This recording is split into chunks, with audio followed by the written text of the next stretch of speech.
Dewa Obat Terkuat, Bab 369. Dia menatap Ye Qianshui, tapi Ye Qianshui tidak melihatnya.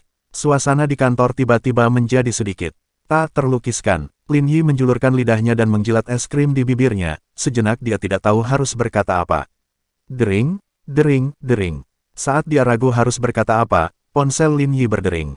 Dia mengambilnya dan melihat nomornya. Saya kembali. Lin menjawab panggilan itu. Oke, saya akan pergi sekarang. Dia menutup telepon dan menatap ke arah Ye Qianshui. Dia masih sibuk, menulis dan menggambar dengan pena di tangannya, seolah dia sangat sibuk dan fokus. Lin Yi tidak menyela dan diam-diam mundur. Mendengar suara pintu ditutup, Ye Qianshui tiba-tiba berbaring di atas meja. Dia sudah lama menulis, tapi semuanya adalah nama Lin Yi. Dia tidak bisa menahan diri untuk tidak mengetukkan sepatu hak tingginya ke bawah meja. Bajingan, Ye Qianshui tidak bisa menahan diri untuk tidak mengutuk. Apakah kamu tidak tahu harus berkata apa? Dia tidak tahu bahwa Lin Yi berlari keluar dengan panik. Dia menarik napas dalam-dalam ketika dia turun, dan es krim di tangannya hampir meleleh. Lin Yi dengan cepat memasukkan kedua es krim ke dalam mulutnya dan menelannya dalam satu tegukan, rasa dingin langsung muncul. Panggilan, dia menghela napas panjang dan nyaman. Telepon Tuan Zuo sangat tepat waktu. Lin Yi menghentikan mobil dan langsung pergi ke rumah sakit pertama Tianhai. Di bangsal, Zuo Qianqiu dan Su Guoyi sedang mendiskusikan sebuah rencana. Lin Yi sudah memberitahu mereka melalui telepon sebelumnya bagaimana mempersiapkannya, dan mereka melakukan apa yang dikatakan Lin Yi, tetapi sepertinya ada yang salah. Mereka tidak berani gegabah dan segera memberitahu Lin Yi untuk datang dan melihat. Apa yang salah? Lin Yi berjalan melewati pintu. Lin Yi, datang ke sini dan lihat. Kami melakukan apa yang kamu katakan, tapi sepertinya efeknya tidak memenuhi kebutuhanmu. Zuo Qianqiu tidak dapat memahaminya. Keduanya adalah dokter berpengalaman dan terkenal. Logikanya, tidak akan ada masalah. Apalagi rencana ini milik Lin Bing, jadi tidak ada kemungkinan ada masalah. Di ranjang rumah sakit, istri Zhang Ruoming terbaring di sana, tidak terburu-buru. Setelah mengalami hari-hari kelam itu, psikologinya jauh lebih kuat dibandingkan orang normal. Ketika Lin Yi masuk, dia tersenyum dan mengangguk. Tidak ada emosi di wajahnya, dan dia tidak tampak khawatir sama sekali. Bagaimana perasaanmu? Lin Yi bertanya. Ada sedikit rasa sakit. Itu benar. Lin Yi tertawa. Untung aku sadar.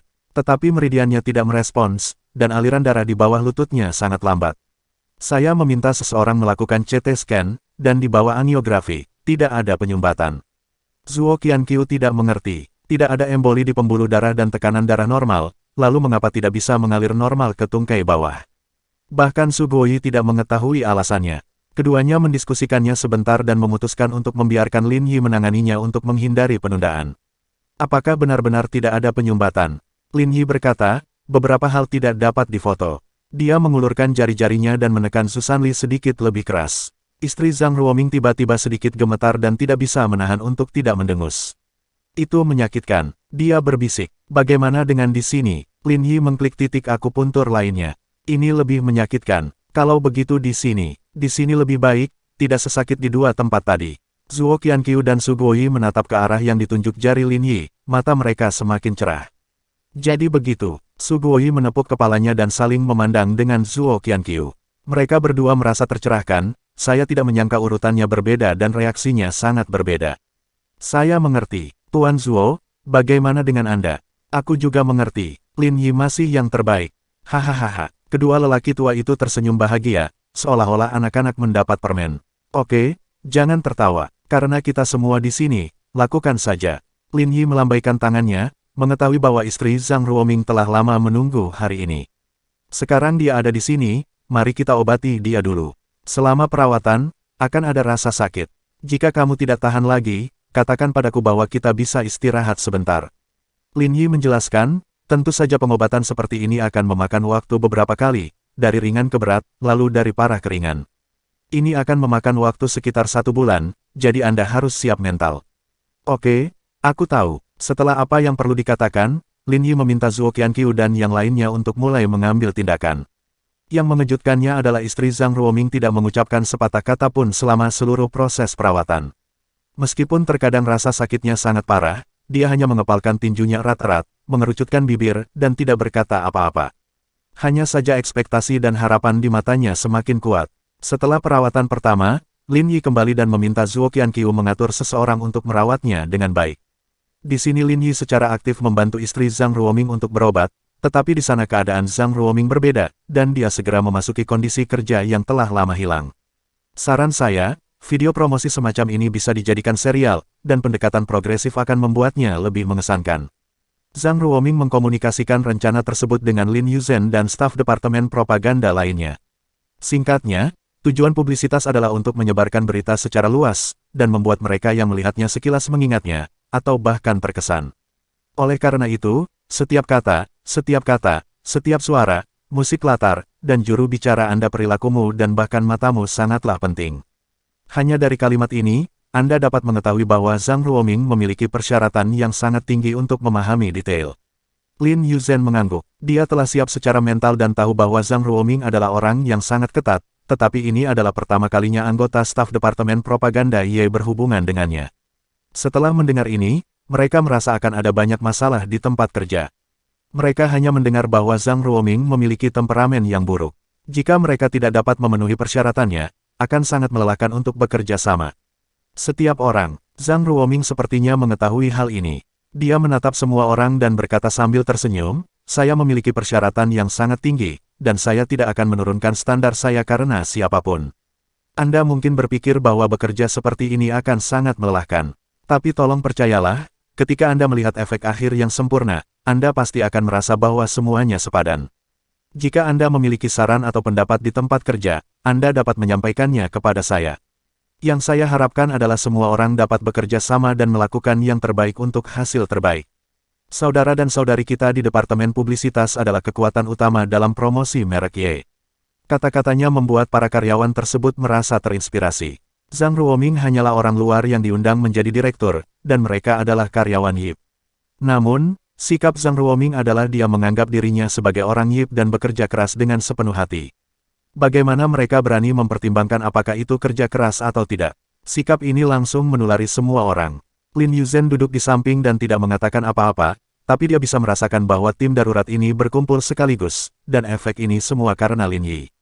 Kenapa dia selalu mampu membuat orang mati-matian ingin membantunya? Lin Yuzhen tidak bisa menahan diri untuk tidak bertanya pada dirinya sendiri, tetapi tidak tahu jawabannya. Bab 370.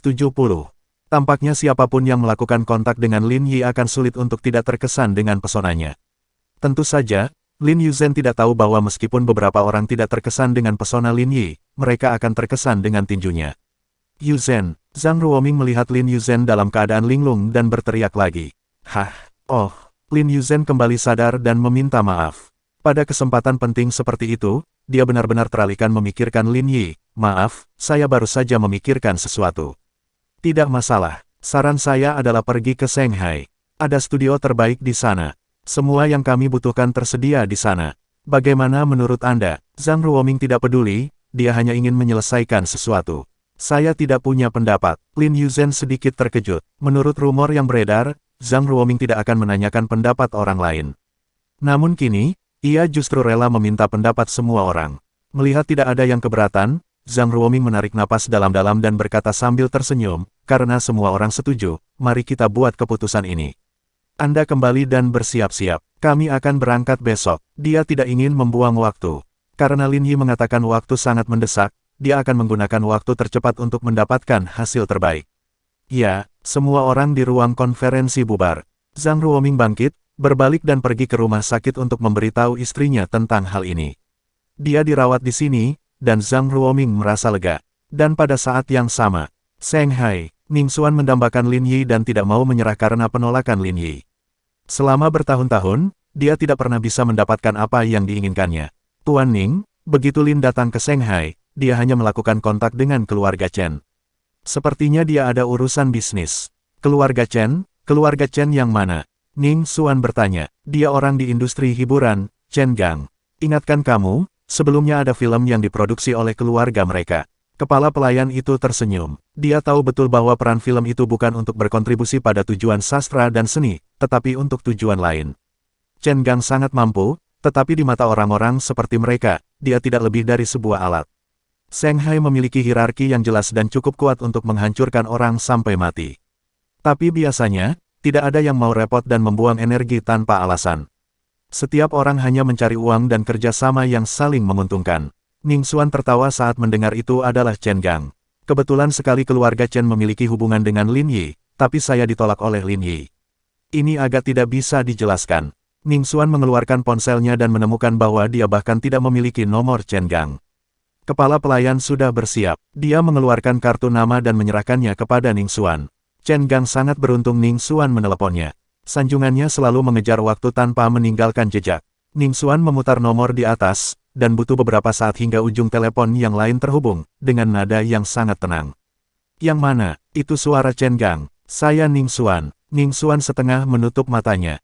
Bahkan jika dia sedang berbicara di telepon, dia tidak bisa menyembunyikan auranya. Chen Gang, yang ada di ujung telepon, terkejut saat mendengar itu adalah Ning Xuan.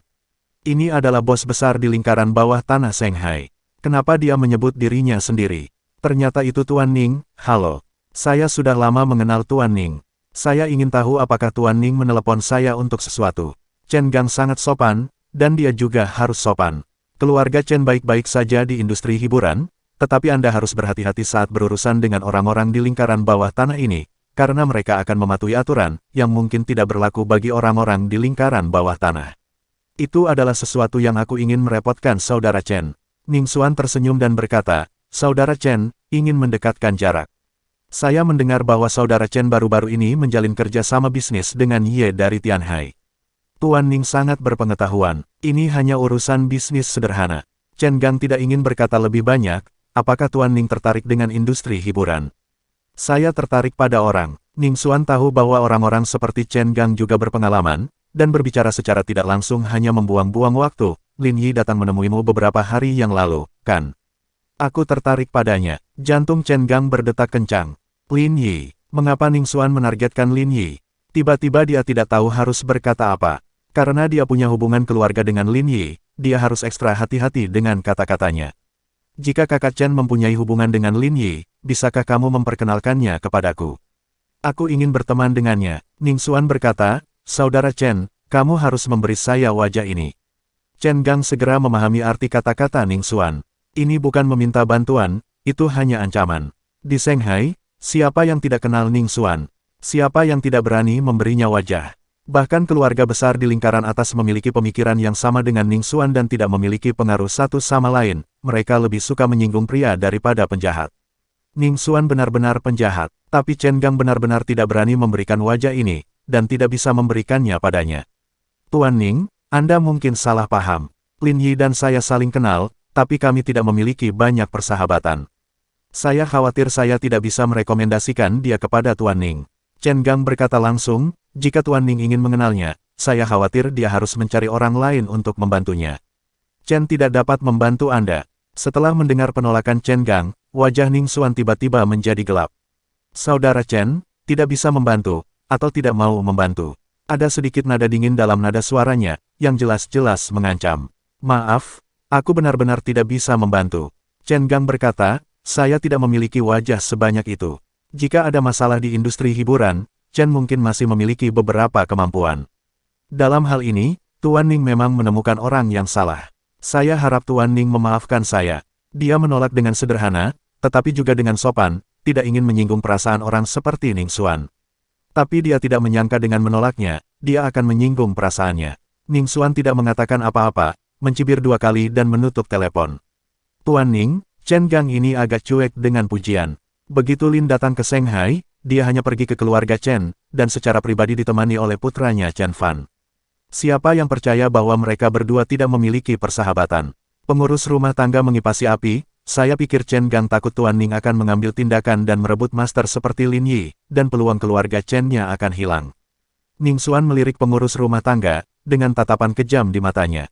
Yang paling dia tidak suka adalah orang lain menolaknya. Lin Yi menolak karena Lin Yi memiliki kekuatan dan kesabaran, namun meski begitu, dia tetap tidak bahagia. Dan siapakah Chen Gang? Tidak peduli seberapa hebatnya dia di industri hiburan, terus kenapa? Selama keluarga Chen masih di Shanghai, Ning Xuan yang berhak mengambil keputusan. Kamu bilang putranya Chen Fan yang secara pribadi menemani Lin Yi. Tepatnya, Chen Fan lah yang menghibur Lin Yi sejak kami menjemputnya di bandara. Mereka tampaknya memiliki hubungan yang sangat baik. Kepala pelayan itu mengangguk. Ini semua ketahuan, dan dia tidak berani berbohong kepada Ning Xuan. Jika hubungan antara keluarga Chen dan Lin Yi tidak baik, Apakah Lin Yi akan mengambil inisiatif untuk menghubungi keluarga Chen ketika dia datang ke Shanghai? Bagaimana keluarga Chen bisa membiarkan Chen Fan keluar untuk menerima resepsi secara langsung? Chen Gang jelas tidak ingin membantu dan tidak memberikan wajah apapun kepada Ning Xuan. Di mana Chen Fan? Ning Xuan bertanya dengan dingin. Bersambung,